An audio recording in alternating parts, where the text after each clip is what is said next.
জানিয়ে দিব এই মুহূর্তে পাওয়া সর্বশেষ বাংলা সংবাদ। শুরুতেই শিরোনাম। শেখ হাসিনা ও তার দোসরদেরকে দ্রুত বিচারের মুখোমুখি করুন সেলিম উদ্দিনের হুঁশিয়ারি বার্তা। এরপরেই জানাবো 12 দলীয় জোটের সাথে বৈঠকে বিএনপি।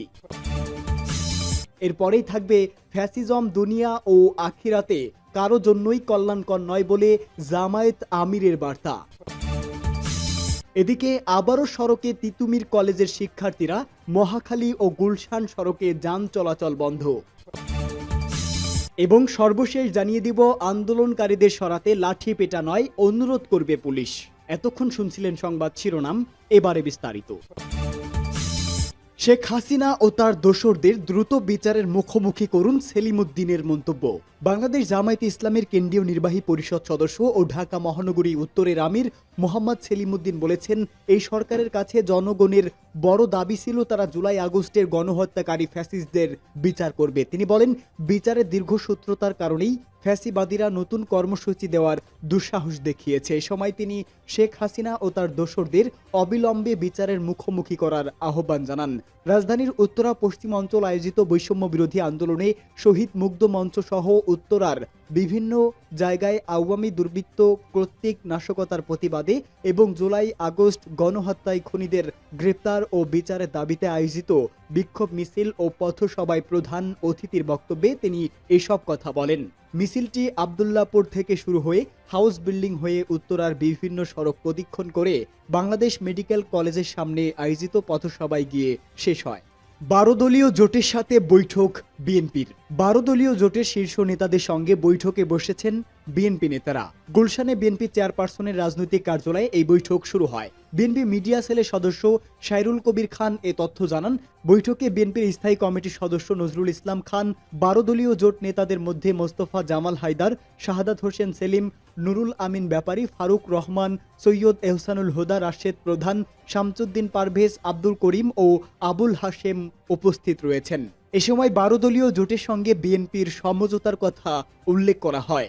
এতে করে আরও চাপে পড়বে নিষিদ্ধ ঘোষিত ছাত্র সংগঠন ছাত্রলীগ, সঙ্গে আওয়ামী লীগও। ফ্যাসিজম দুনিয়া ও আখিরাতে কারো জন্য কল্যাণকর নয় বলে জামায়াতের আমিরের মন্তব্য। হটকারিতা, ফ্যাসিজম দুনিয়া ও আখিরাতে কারো জন্যই কল্যাণকর নয় বলে মন্তব্য করেছেন জামায়াত ইসলামীর আমির ডাক্তার শফিকুর রহমান। রাজধানীর মগবাজারের আল ফালা মিলনায়তনে সাবেক এমপি, জামায়াতের কেন্দ্রীয় মহিলা বিভাগের সাবেক সেক্রেটারি হাফেজা আসমা খাতুনের স্মরণ সভা ও দোয়া অনুষ্ঠানে প্রধান অতিথির বক্তব্যে জামায়াতের আমির এসব কথা বলেন। তিনি বলেন, একটি সময় আপনজনকে বিদায় দিতে পারবো না, বিদায় নিতে পারবো না, সবার সাথে দোয়াও করতে পারবো না, এমন ভয়াবহ পরিস্থিতি করা হয়েছিল। এমন পরিবেশ যেন আর ফিরে না আসে। ডক্টর শফিকুর রহমান বলেন, আমি দোয়া করি সেই দুঃস্বপ্নের সময়গুলো থেকে গোটা জাতি যেন শিক্ষা নিতে পারি, একই পথে আর যেন কেউ পা না বাড়ায়। জামায়াতের আমির বলেন, আল্লাহ উত্তরাধিকার সূত্রে ও বৈবাহিক সূত্রে দুটি ধারা সৃষ্টি করেছেন, এর বাইরে রুহানিয়াতের আরেকটি ধারা পয়দা করেছেন। তবে রক্তের ঊর্ধ্বে ইমানের সম্পর্ক। তিনি বলেন, যারা আল্লাহ তাআলার ইচ্ছাকে সম্মান করবে না, তাণ্ডব ও নাফসের তাড়নায় চলবে, তাদের জেনে রাখা উচিত আল্লাহ তাআলা অত্যন্ত কঠিন। স্মৃতিচারণে তিনি বলেন, হাফেজা আসমা খাতুন আন্তরিক ও নিষ্ঠাবান ছিলেন। তিনি যা বিশ্বাস করেছেন তাই বলেছেন ও করেছেন। তিনি যে যুগে সংগঠনের হাল ধরিয়েছিলেন সে যুগে তিনি হাল ধরার মতো ছিলেন। মাত্র 10 জনকে নিয়ে কেন্দ্রীয় সংগঠনের কাজ শুরু করেছিলেন তিনি। এখন এই সংখ্যা 43,000। আমার বিশ্বাস এমন কেউ নেই তাকে শ্রদ্ধা করেন না। ডাক্তার শফিকুর রহমান বলেন, তিনি একজন আদর্শ মা ছিলেন, একজন ভাগ্যবতী স্ত্রী ছিলেন, তিনি আদর্শ বোন ছিলেন এবং লাখ লাখ মানুষের আদর্শ ছিলেন।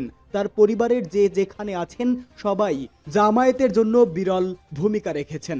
আবারও সড়কে তিতুমিরের শিক্ষার্থীরা, মহাখালী গুলশান সড়কে যান চলাচল বন্ধ। স্বতন্ত্র বিশ্ববিদ্যালয় প্রতিষ্ঠান সহ 7 দাবিতে দ্বিতীয় দিনের মতো সড়ক অবরোধ করেছেন ঢাকার সরকারি তিতুমির কলেজ। দুপুর 2:30টার দিকে কলেজের প্রধান ফটকের সামনে শিক্ষার্থীরা এই কর্মসূচি শুরু করেন। আন্দোলনকারীদের নেতা নায়েক নূর মোহাম্মদ গণমাধ্যমকে বলেন, আজকে আমরা তিতুমিরের গেটে থাকব, রাস্তা কিছুক্ষণের মধ্যে খুলে দেওয়া হবে। এর আগে বৃহস্পতিবার দুপুর থেকে শুক্রবার ভোর পর্যন্ত সড়ক অবরোধ করে রাখেন তারা। এর ফলে আশেপাশের বিভিন্ন এলাকায় দিনভর ব্যাপক যানজট পোহাতে হয় নগরবাসীকে।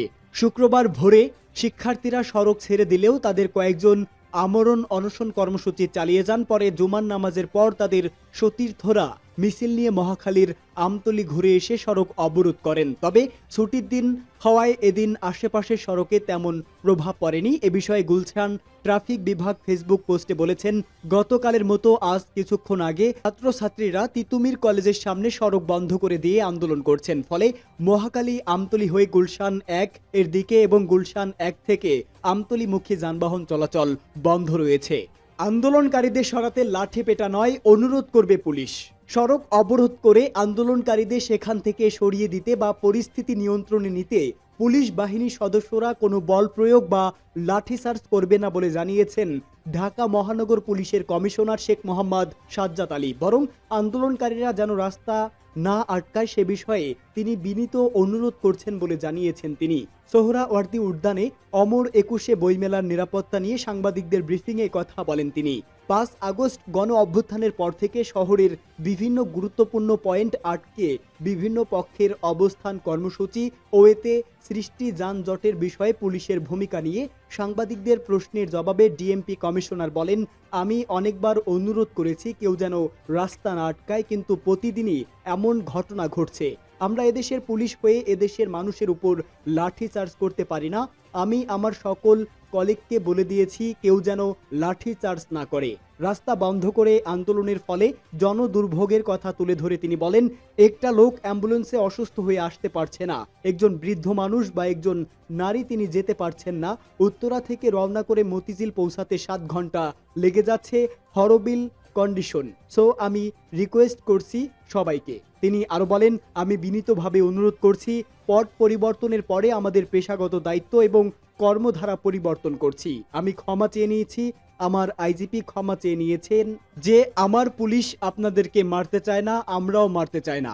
আমাদের বাণী এখন একটাই, আমরা এদেশের লোক, আমরা কাউকে মারতে চাই না। আমি কোনো ব্রিটিশ পুলিশ কমিশনার না।